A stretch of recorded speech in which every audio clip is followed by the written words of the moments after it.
Yo vi un partido muy intenso, por momentos no bien jugado, muchos errores, pero creo que propios con la pelota, digo,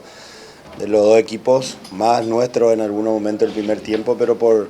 la agresividad, por la forma que el rival se postó dentro de la cancha, corrieron mucho, era un adversario muy complicado, lo manejábamos, pero lo sentimos hoy en la cancha, jugadores muy rápidos, muy versátiles, muy molestosos, llamarlo de alguna manera. Y nosotros nos fuimos repusiendo durante el partido, yo creo que fue un partido bueno, correcto.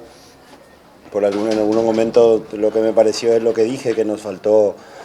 acertar los pases, estar más tranquilos y tuvimos algunos inconvenientes en el lado izquierdo de ellos en el primer tiempo, atacándonos.